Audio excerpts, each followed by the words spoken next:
नमस्कार, मेरा नाम हैदर अब्बास नकवी है और आप लोग मुझको इस वक्त दास स्वतंत्र पर देख रहे हैं। जी हाँ, हम लोग फिर हाजिर हुए हैं एक बहुत बड़ी ब्रेकिंग न्यूज़ लेकर, और ये न्यूज़ जुड़ी हुई है पंजाब से। तो उसको जानने के लिए हमारे सहयोगी विक्रांत यादव है।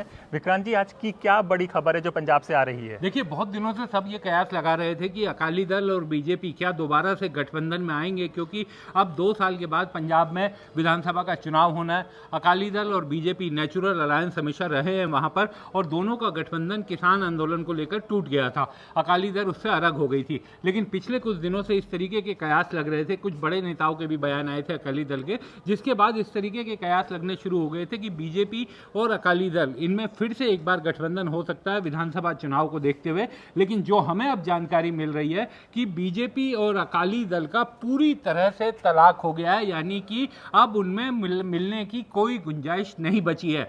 दोनों पार्टियां अलग चुनाव लड़ेंगी, यानी पंजाब में 4 कॉर्नर फाइट ही आपको देखने को मिलेगी। अकाली दल के साथ अब बीजेपी ने साफ कर दिया है कि वो किसी भी तरह का कोई संबंध नहीं रखना चाहती, और अगले विधानसभा चुनाव में भी बीजेपी उसके साथ अकाली दल के साथ कोई गठबंधन नहीं होगा। तो हमें कुछ कारण पता चले कि किस कारणों से ये अलग हुए हैं? देखिए, जब ये गठबंधन टूटा था तो अकाली दल केंद्र सरकार का हिस्सा थी, लेकिन केंद्र सरकार से अलग होते हुए उसने कहा था कि वो किसान बिल के विरोध में अलग हो रहे हैं। उसके बाद से लगातार चलता रहा, और अकाली दल जिस तरीके से पंजाब की राजनीति में डेसिमेट हुई है, कमज़ोर हुई है, एकदम ये कहा जाने लगा है कि उसका वजूद वहाँ की राजनीति में खत्म होता दिखाई दे रहा है। तो अब बीजेपी को लगता है कि अब वहाँ की राजनीति में अकाली दल की वो ज़रूरत नहीं बची है जो पहले होती थी, और पंजाब में एक तरह से अकाली दल बड़े भाई की भूमिका निभाता था और बीजेपी छोटे भाई की भूमिका में वहाँ रहती थी। हमने देखा है राज्य दर राज्य बीजेपी के जहाँ पर बड़े छोटे भाई की भूमिका में थी, धीरे धीरे बीजेपी ने अपना विस्तार किया और वो बड़े भाई की भूमिका में आ गई। अब उसे पंजाब में इस तरीके का कोई फायदा नजर नहीं आ रहा कि वो दोबारा से अकाली दल के साथ जाए और उसको अपने गठबंधन में, उनके साथ गठबंधन में चुनाव लड़े। उसको उसका कोई फायदा होते हुए नहीं दिखाई दे रहा।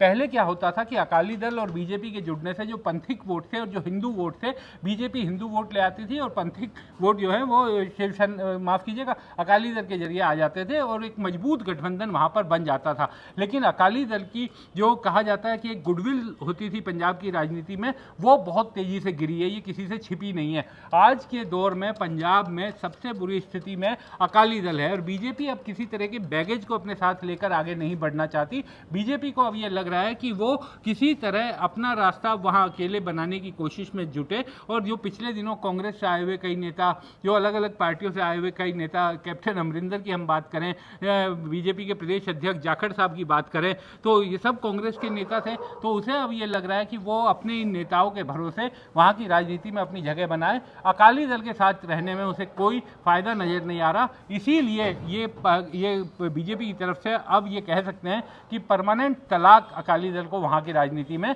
बीजेपी ने दे दिया है। मतलब कि अब डिक्लेयर हो गया। तो वो जैसे कि आपने भी अभी बताया है, अब ये कंफर्म हो गया है कि बीजेपी जहां छोटे दलों के साथ गठबंधन करती है, वो छोटे दल एकदम से खत्म हो जाते हैं। हैदर साहब, ये देखिए, इसके लिए एक प्रत्यक्ष को प्रमाण क्या, आप महाराष्ट्र में देखिए। महाराष्ट्र में बीजेपी शिवसेना के साथ चुनाव लड़ती थी, शिवसेना बड़ा दल हुआ करती थी और बीजेपी छोटा दल हुआ करती थी। आज की तारीख में बीजेपी वहाँ की सत्ता पर सबसे बड़ी पार्टी है, और शिवसेना के 2 टुकड़े हो चुके हैं, एक टुकड़ा विरोध में, एक टुकड़ा उनके साथ सरकार में हिस्सा बना हुआ है।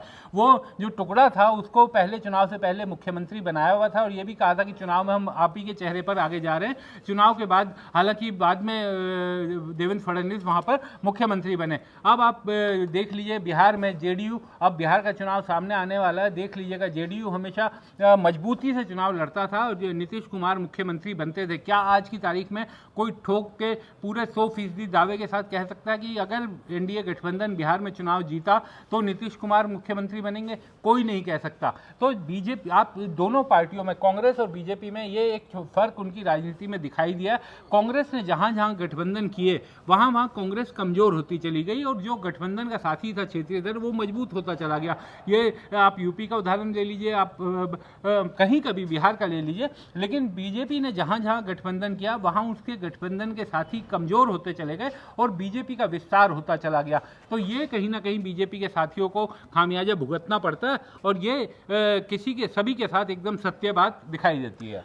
विक्रांत, हम जिस तरह से समझते हैं कि बीजेपी अकेले दम पे तो पंजाब में कुछ कर नहीं पाएगी, तो अब उसकी क्या रणनीति आप समझते हैं क्या होगी? देखिए, मुझे ऐसा लगता है कि बीजेपी कोशिश करेगी चुनाव से पहले जो अलग अलग दलों के राजनीतिक दल हैं, जिस तरह से उसने कांग्रेस के कई नेताओं को अपने साथ शामिल किया, वो कोशिश कर सकती है कि चुनाव से पहले उस तरह से नेताओं को अपने साथ शामिल करे। लेकिन पंजाब की राजनीति में आज की तारीख में, वर्तमान स्थिति में बीजेपी की कोई बहुत बड़ी राजनीतिक हैसियत नहीं है वहाँ पर। लेकिन बीजेपी ने जगह जहाँ पर उसकी जगह नहीं थी वहाँ भी अपनी जगह बनाई है। बंगाल में कभी सोच नहीं सकता था कि बीजेपी इतनी मजबूत होगी कि वो मुख्य विपक्षी दल की भूमिका में आ जाएगी, लेकिन वो आ चुकी है।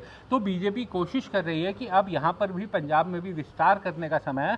इसी कारण वो अपने पुराने बैगेज को छोड़कर अब आगे बढ़ने की कोशिश कर रही है। ये अगर बीजेपी की बात हो रही है, लेकिन केजरीवाल हमें पता है कि पंजाब में है और वो बीजेपी के नेता से मिले और यहाँ पर चर्चा होने लगी है कि कुछ आप और बीजेपी का मेलजोल की बात, इसमें कितनी सच्चाई है? देखिए, कोई किसी तरह का मेलजोल नहीं है। लक्ष्मीकांता चावला जो है वो पंजाब की पुरानी नेता है, पंजाब की बड़ी नेता रही हैं और अरविंद केजरीवाल के उनके साथ संबंध है। हैदर साहब, मैं आपको बताऊं, दर्शकों को शायद ये पता नहीं, ध्यान है कि नहीं, अरविंद केजरीवाल 2021 में, मेरे ख्याल से 21 या 22 में भी लक्ष्मीकांता चावला से मिले थे। तब भी इसी तरह से सुर्खियां बनी थी। लेकिन वो अरविंद केजरीवाल का व्यक्तिगत संबंध है, उसमें किसी तरह की राजनीतिक खेल या राजनीतिक कोई उसमें आगे कदम उसके जरिए बढ़ता हुआ देखना, ऐसा कुछ होता हुआ मुझे नहीं दिखाई दे रहा। अरविंद केजरीवाल के उनसे पुराने व्यक्तिगत संबंध हैं, वो पहले भी उनसे मिले हैं और इस बार भी जब वो वहाँ से निकले अपनी विपश्यना से, जब वो अमृतसर पहुंचे तो उन्होंने कहा कि वो उनसे मिलना चाहते हैं। दोनों की फ़ोन पर बात हुई और लक्ष्मीकांता चावला ने अपने घर पर उन्हें बुला लिया।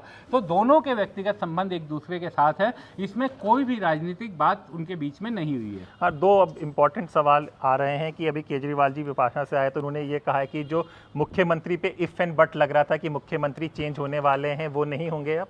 ये एक बड़ा बयान है और इसके बयान के मायने पंजाब में बहुत दूर तक देखे गए हैं, क्योंकि कुछ दिनों से ये कयास लग रहे थे, खासतौर से जब से दिल्ली की विधानसभा में अरविंद केजरीवाल को हार मिली, तब से कहा जाने लगा था कि पंजाब में मुख्यमंत्री बदलाव हो सकता है। पहले तो कुछ भाई लोगों ने ये भी चला दिया, मिनिस्ट्री मीडिया ने, कि अरविंद केजरीवाल ही पंजाब जा सकते हैं, जबकि ऐसा कुछ नहीं था। ये भी हमने दास स्वतंत्र के दर्शकों को बताया था पंजाब में। उसके बाद ये चर्चा चलने लगी कि शायद अरविंद केजरीवाल लीडरशिप में चेंज कर सकते हैं और वहाँ पर किसी दूसरे को अब मुख्यमंत्री पद का चेहरा सौंप सकते हैं, क्योंकि जिस तरह से पंजाब की सरकार की छवि बदलने की कोशिश की जा रही है और ये जिस तरह से ड्रग्स के खिलाफ एक बड़ी मुहिम चलाई है, तो हो सकता है कि सरकार अपने मुख्यमंत्री को भी बदले। लेकिन अब अरविंद केजरीवाल ने साफ कर दिया, यानी तमाम कयासों पर विराम लगा दिया है कि भगवंत मान ना केवल इस टर्म में मुख्यमंत्री रहेंगे बल्कि अगले टर्म में भी वही पार्टी के मुख्यमंत्री पद के दावेदार रहेंगे। तो एक तरह से अरविंद केजरीवाल ने वहाँ की राजनीति में जो लगातार कयास चल रहे थे और विपक्षी दल ये कहना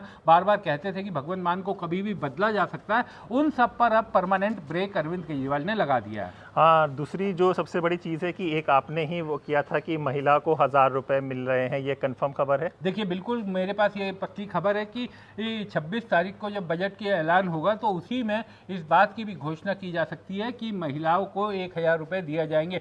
उसकी क्या कंडीशंस होंगी, किनको दिया जाएगा, ये बजट के भाषण में हमें निटिग्रिटीज पता चलेंगी। लेकिन ये तय है कि इसी बजट से पंजाब में महिलाओं को 1000 रुपये देने की शुरुआत की जाएगी। हालांकि अभी एक बजट और पूरा करना है आम आदमी पार्टी को, जो अगले साल करेंगे। लेकिन मुझे जो जानकारी मिल रही है कि इसी बजट में महिलाओं को 1000 रुपये देने के प्रावधान की घोषणा की जाएगी। हम लोगों की जो शुरुआत हुई थी पंजाब की, जो हमने स्टोरी शुरू करी थी, वो ड्रग्स के मामले में की थी, तो उसका क्या अपडेट है? देखिए, बहुत बड़े पैमाने पर ड्रग्स के खिलाफ कार्रवाई चल रही है। आज जब हम बात कर रहे हैं आपस में, तो 2 जगह, संगरूर में और एक और जगह, ड्रग्स पेडलर्स के घर तोड़े जा रहे हैं और 1500 से ज़्यादा लोग अभी तक गिरफ्तार हो चुके हैं, 1000 के करीब एफआईआर हो चुकी है।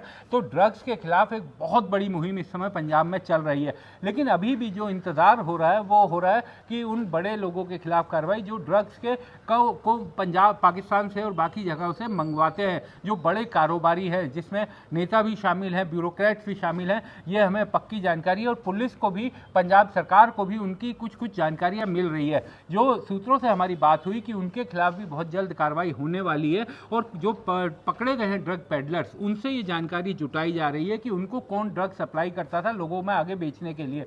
तो जो जिन बड़ी मछलियों की बात अक्सर लोग करते हैं, उनके खिलाफ भी कार्रवाई होने वाली है। और कल अरविंद केजरीवाल ने भी, आपको याद होगा, जब वो पंजाब से अमृतसर में थे तो उन्होंने, माफ कीजिए, लुधियाना में, तो उन्होंने कहा कि किसी को भी नहीं बख्शा जाएगा और अभी शुरुआत है, अभी आगे देखिए क्या क्या होता है। यानी कि आम आदमी पार्टी ने पूरी प्लान किया हुआ है कि ड्रग्स के खिलाफ इस पूरे रैकेट को पूरा नेस्तनाबूद करना है और इसके लिए 3 महीने का टारगेट दिया है पंजाब की पुलिस को और 3 महीने के अंदर वो एक रिजल्ट दिखाना चाहते हैं, रिजल्ट ओरिएंटेड ये मुहिम चलाना चाहते हैं कि 3 महीने बाद ये कहा जा सके कि किस तरीके से पंजाब में ड्रग्स के कारोबार को चोट पहुंची है। हाँ विक्रांत, हमने जो चर्चा शुरू की थी वो अकाली और बीजेपी की थी, तो फिर हम एक बता दें कि ये कंफर्म है। देखिए, ये बिल्कुल कंफर्म खबर है। अकाली दल और बीजेपी, इनके बीच तलाक हो चुका है और ये कोई टेम्परेरी तलाक नहीं है। इस बार कहा जा रहा है बीजेपी की तरफ से कि ये परमानेंट तलाक है और अब अकाली दल के साथ वो कोई चुनाव मिलकर नहीं लड़ेंगे। और बीजेपी को क्योंकि इसमें साफ दिखाई दे रहा है कि अब वो अकाली दल के बैगेज को क्यों अपने कंधे पर ढोए। अकाली दल